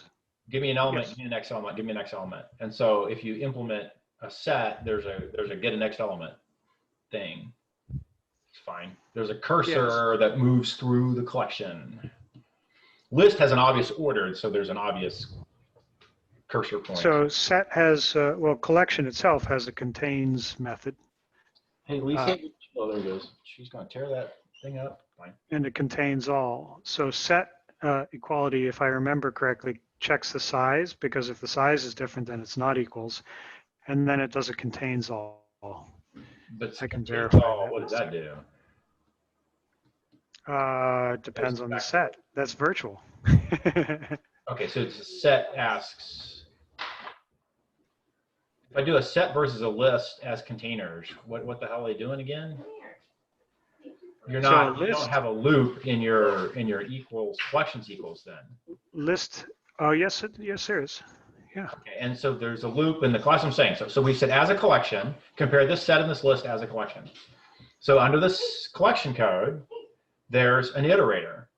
Yeah, I'll share. That is understood by list and by set efficiently for them both. Yeah. So here's collection. So collection equals is actually fairly complicated. Yeah, I see you have a 0, you have a 1. Okay. So they have to be the same arity. Yes. Right? Size. Okay. Empty collections are equal. Yes, fine. Size equals there's 1. metadata available that I don't know how to read that code then. So this is 4 nested ifs. So if it's not the same order, if the first one is ordered, store the result of the ordering into order 1. If the second one is ordered, store that into order 2. And if those two orders, 1 and 2, are the same, then they are the same order. Okay. So it's the same order if the size is 1 or they're both ordered and have the same order. Right, gotcha. And if it's the same order, then I can just iterate through them both. Because your order demands that you have an iterator that's reasonable. The order demand, because they're both ordered, they both have the same iterator, if you will. Yes, fine. Otherwise, then it gets ugly, right? Oh, wow. In theory. So we check if either one's a set.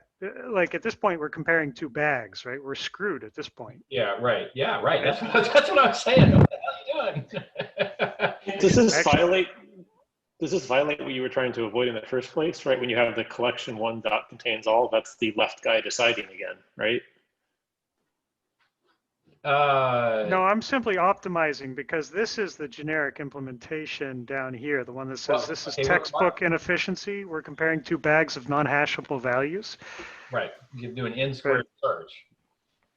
Right. So don't do that, please. Well, yeah, but scroll up because I'm with Mark now. I don't understand why it's correct. So not this version, the hashable. This version, in theory, set may execute, yada yada. Oh yes. So I am comparing two collections as collections. One of them could be a set, or they could both be sets. So if the first one is a set, I'm going to cheat and I'm going to run through it knowing that it's a set. So I'm going to say, hey, set, do you contain all of the things in the other collection? Because I know it's unique. They're the same size. It's unique. Size. And I assume that set implements contains all in an efficient manner. Right. So collections equals. Implementation relies on cheats. Set equals. Yeah, yes. Cheats. Yeah, relies on set equals for a shortcut when he knows he has a set. That's right. Okay. So basically set equals. Yeah, contains all. Yep. And then it turns around and says, okay, screw it. I didn't succeed there. So it's collection to a set, in which case I'll cheat backwards, right? Right. And you assume that those internally have efficient implementations Right. And if they don't, neither one's a set, then I'll cheat and I'll say, well, is the type I'm working with hashable? If it's hashable, I'll build a set. Right. Actually, I'll build not a set, but I'll associate. I could actually, I do a group with, yeah. So basically, I'm building an association with the number of instances that something appears in the bag. Right? Oh, right. It's a bag. Yeah, it's a bag. Hash map. I mean, if you're comparing two bags, you're screwed, right? Yes. So I should just put a comment here that says you're screwed.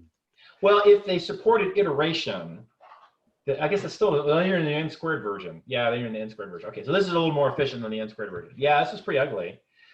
Yeah, one of the other things I'm thinking about is how do it's cost model, and how do I say this operator, this data set supports this kind of cost model for these kind of operations. And there's a thing there where I want to have explicitly known cost models that can be looked at runtime or at compile time to say this is order n squared, order n log n. So like a annotation based big O. Yeah, big O come through just an API call. Everyone supports the API call. The compiler happily inlines it as well. But it's an API call. This is the doing operations. It costs order what? N1 log n something. I don't know what the right answer here is. Return me the power of the big O notation for doing in operations or in inserts and in deletes and in lookups and shit like that. Yeah, and it's a weird one too, because like in the case there where it degrades to n squared, you know, sometimes n squared is fast. If n small, I don't fucking care. Yeah, so I mean, bubble sort beats the living daylights out of quick sort. Quick sort when you got two items, right? Yeah, and so it's like sometimes so even though it's n cubed, sometimes it's like, well, that's fine, right? Yeah.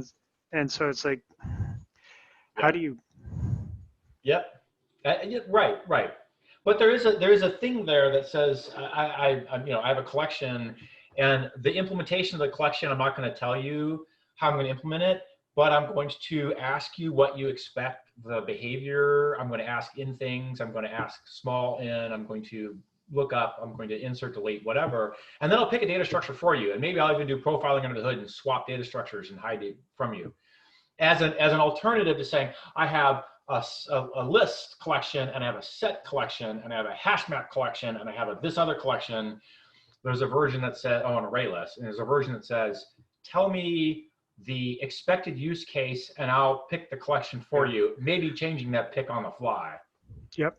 No, I've thought about that, and Kotlin kind of goes in that direction as well. But it's not parameterized, so it's not going to pick a different one. But basically, they hide, instead of saying new something, you call a method and it returns a something. Right, yeah. Fine. So it's like, there's a factory that can make some choices. Right, but that's built into kind of the core collections / streaming APIs of the language. So it's it's a little more intrinsic, so to speak. Yeah, okay. Yeah. I'm busy trying to write my first collection, and I don't have other things sorted out. So I'm staring at what my collection choices are and thinking I always hated the wild inefficiencies I saw people when they picked the wrong collection type. And why do they have to pick a collection anyhow? And most of the time, I don't fucking care. Right. You want to say what the attributes are that you need and let it fill in the blank. And fill in the blank. Give me a linked list if I have two. Yeah. I don't care. Give me a list. It's probably an array. Your choices are probably actually going to turn into arrays and hashes. Right. The main list.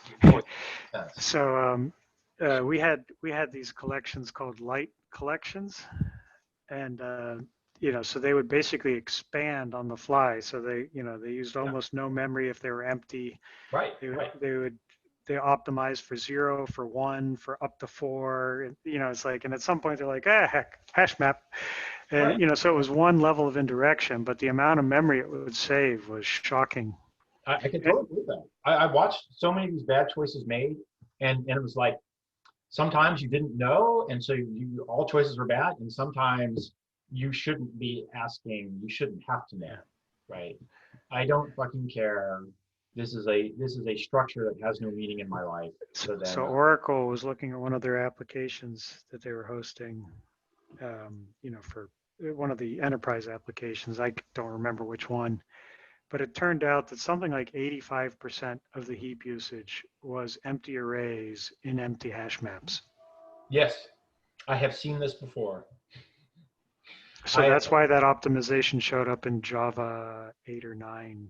Yes, that was one of the big pluses for me on non-blocking HashMap. The size of the one entry guy was one layer of indirection and an array of size 2 to hold one dude, not an array of size 101 or 11 or whatever they started with. Yeah, fine.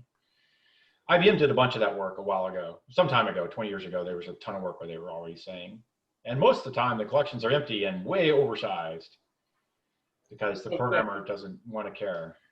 You're talking about having the programmer describe in some method what their needs are. Is there any thought to also having the compiler try to? Yeah, totally. Yeah. Yeah. I have like a stupid pet trick here in my land of I'm inferring types like you would not believe. So stupidly, there's some interesting fraction of array sizes I can infer. Like, you don't even have to tell me how big your array is. I'll make a guess and get it. Not always, but there are some interesting obvious. It's kind of a dependent type in a sense. Yeah, right. There's a nearby thing you're doing with this other array. So this array is like that array plus or minus something. And that I can just pop right out. So I make a hash table, I'll make an array of size 1, but when it got full and it regrew, I just said, make an array. And somebody said, oh, you're walking off the end of this array. It better be bigger. So one of the reasons for that fat pointer idea with the type and the identity forming the pointer, the reference, is that we can take the type, I think I told you this before, we can take the type out and replace it with a different type, like the array of size 1 type. So I have an object, right? Like go back to this example with set or list or whatever. I have a person, right? And I need to pass a function that returns a person. So I replace the person. This is, sorry, do I have this? I don't know. So I have like, I'm looking at my screen. I have don't. Just like person and Bob, right? Yeah. And it's like, okay, so instead of it being person, I got it backwards again. Instead of it being person, I'm going to replace that with function that returns person, but it's still the same pointer. I just replaced half the pointer with the pretend you're a function that returns this value. Right. So then at runtime, I don't have to allocate a new object or anything, or I have to pass an array of person. So I have one person, I want to pass it as an array. I don't have to allocate an array for it. I just change the reference. This is all under the cover, right? Yeah. I'm always leery of extra layers of indirection, which is what I'm hearing. It's fine. Well, it's a trade-off. So it's gonna bite us somewhere and win us somewhere. And the question is, do we come out ahead or behind? That was one of the fun things that the Azul collector could do, by the way. Change the individual pointers, what it points to, without having the indirection layer.